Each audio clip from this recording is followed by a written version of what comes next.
Hey people of the internet, this is Rachel from Put Your Butts Here Ceramics. I'm a potter from Long Island, New York, and I've gotten a lot of requests lately for a tutorial on how to add underglaze transfers to ceramic bisqueware. I think I'm in the minority by being someone who adds transfers to bisque rather than just onto greenware, which does come out nice and crispy, but I like using it on bisqueware because if for some reason you don't like it, it's so easy to just wipe it away as opposed to on fresh clay where I find it really difficult and sometimes I'll even just have to start over the piece that I, spent a long time making. With this, you can just wipe it, rinse it right off, let your piece dry, and do it again. So I've never done something like this before, but I took a lot of clips and I tried to cut it down to, I think this is going to be probably close to 15 minutes, but I'm going to show you how I did this. This is a mug I made using a transfer. I think this one's from Elon Transfers. And yeah, at the end I realized that it was probably old and sitting in my folio for a while, but you'll still get the idea. And at the end, I also show you other things that I made the same day with transfers. If you hear pinging throughout the video, this is probably because this is fresh out of the kiln, so it's still hot and cooling down. Anyway, so I guess enjoy my lovely voiceover. To start out, here's what you need. Hello, there's me. Definitely a pair of scissors. You need a bowl with water, doesn't have to be super high filled, and a sponge. Then you need a paper towel to wipe everything up at the end. There goes Mr. Peach, my cat. And whatever type of bisqueware you want. Today, I decided to do a mug. Here's my folio where I keep all of my transfers. It just kind of keeps them all together, and I label them by type just so that they're not a giant mess. So for this mug, as you saw, I'm doing a Halloween themed one. It's currently beginning of October, so it's time to shine with all of the spooky themed pottery. I've used this one before, so it's kind of all cut up and mangled. Here, I'm just wrapping it around the mug, trying to get a sense for how much I need to cut it down. I always like to start with way too much and then cut it down. It might be a little bit wasteful at the end just because sometimes I end up cutting weird pieces and you'll eventually find a home for them somewhere. So here I'm cutting a little bit bigger than what will wrap around the whole way. And I do this just so that here I can, this is kind of chaotic, but I just kind of wing it and cut it so that it's a little bit shorter and a little bit taller. That didn't make sense. You know what I mean? So that it'll basically fit perfectly around the whole cylinder, I guess. And I always found that if there's a little bit of overhang between the top and the bottom, that's okay.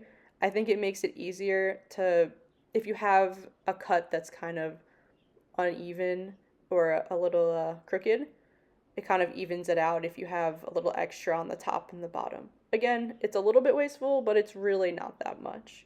So here it is, wrapped all the way around. I'm making the little adjustments to make sure there's no white at the top or the bottom. It's just fully covered. And then once I have that all set up, it's basically time to get sponging. What I do, oh man, I struggled with my webcam here. What I do, this is the big part. I will take my sponge. It's not too wet, not too dry. It's just truly damp. You want to go around and slowly wet the entire transfer. Make sure it's stuck onto your bisque, onto my mug, and you can, dip your sponge in water however often you want. But again, you don't want it too wet because then it's just gonna smudge or smear or anything. Especially if you have it, that was me showing to make sure you hold on to the edge on the other side so that it doesn't just kind of let go. There was a little bit of an overlap or a ridge in the transfer when I applied it. And here you can start to see, so this is the whole thing that I want to show. I'm getting a little jumbled between all my clips, but you go all the way around. the biggest thing that I found with this is that you want to see, after you go all the way around, where the spots are that are still dark. So you can see here with the eyes, those are still dark spots. Yes, I am pointing it out. And then as you go around, you'll also notice that there are spots where they are more faded. So this is the big secret that I have found. If you notice that there are any spots, like I'm pointing out here, that are dark and not faded, those are the spots that are not transferred at all. If you see any dark spots, you have to go over them again, unless you're going for like a super faded look, and that's totally fine. But basically you just go all the way around and see where the dark spots are, and then you know to go over them again until it's transferred. So here is a couple minutes later, and you can see a lot of it is starting to fade, so that means it is attached and transferred. All of the dark spots are not. What I do, and you have to be patient and you have to trust me here, you have to wait at least 1 minute. Sometimes 30 seconds if it's like a fresh transfer. But you have to wait a minute or two to make sure that it's starting to dry onto the bisque. It has to be absorbed. And after that, you'll definitely start to see some of it fading, and whatever is not attached will very clearly still be dark. So I kind of cut up this clip a whole bunch, so a lot of time has passed in between this, but you can see between the clips it's really starting to fade, and you can see what's coming up. So that ridge that I pointed out earlier, that's not going to transfer. That is a fold in the transfer that's just, it's going to be there. Yeah, just kind of have to accept it. I think, especially on something like this transfer, it looks kind of cool, all distressed.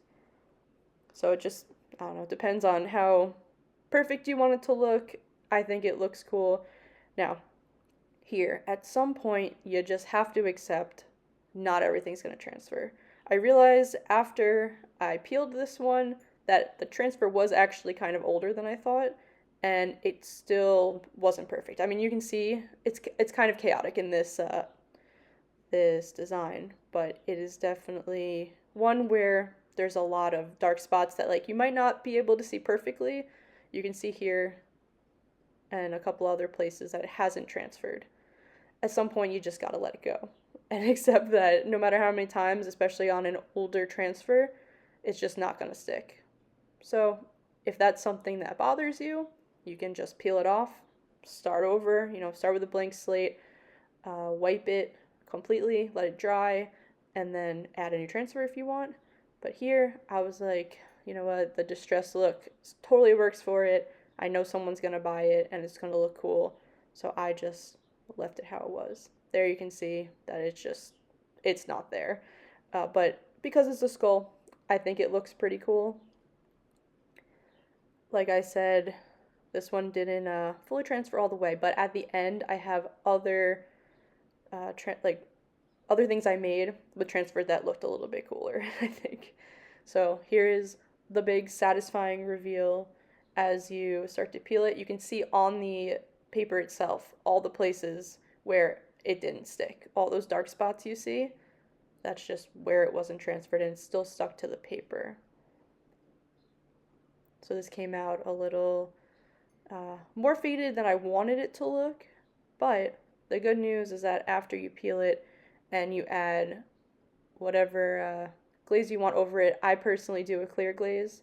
I fired a cone 5, but I'm pretty sure at cone 6 you don't have to add a clear glaze and it's just attached.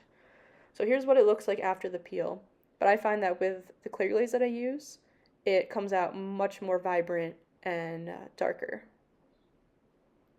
You can see a little bit where there was the folds in the paper, and so it kind of added a weird effect to it. I think it looks cool. And okay, so now we're done with that peel. I always make a mess when I'm using the sponge, so there's me wiping it all up and cleaning up, putting the used decal, not used, the one that I had cut up that's still left over, putting it back into its home in my folio. Here's the glaze that I use. So this is just the clear glaze Speedball, high fire, it's for cones 5 to 6. If you use it, make sure you put it on very thin because it'll start to look milky. Here's another one that I did. A mug with a cat. You can see at the top right, it didn't transfer. I was just impatient and I wanted to get all this done. So here it is being peeled away. This one came out so cute. I love the cats. This one's from Elon Transfers. I have so many of them. Like I bought a couple sheets because they sell out really fast anytime I put a cat on anything. All right, so there's the cat. You can see that one pretty much fully transferred and it's so cute. Here's another one. These are the spiders. I like putting these on dishes. They come out really cute and everyone loves them.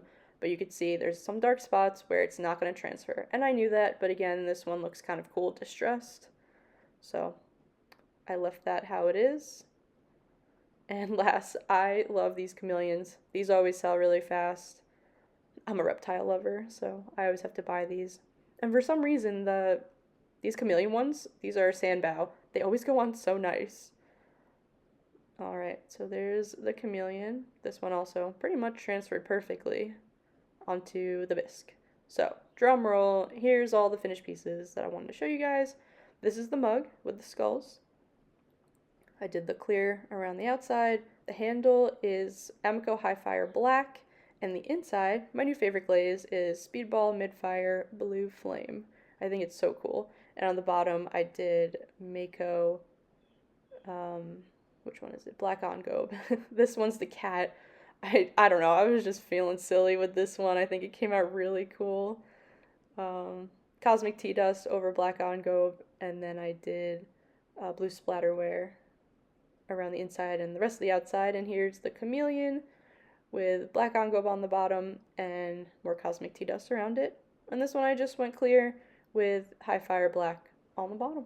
That's it. I should probably add another clip at the end. Okay, here's my clip. Hopefully that wasn't too much chaos. I tried to, like I said, cut it down so that you just didn't see me sponging the entire time. But to recapitulate, all you have to do is just sponge it. Sponge the transfer right onto your bisqueware and wait a couple minutes, let it dry. If you see any dark spots, sponge it again, let it dry completely, and pretty much just keep doing it until it's all transferred. And sometimes if you do it a bunch and it doesn't transfer, you just gotta let it go. Because if you add too much water, it'll smear and then you'll be upset. So I hope this was helpful. If you have any questions, let me know. I hope you enjoyed. Okay, bye.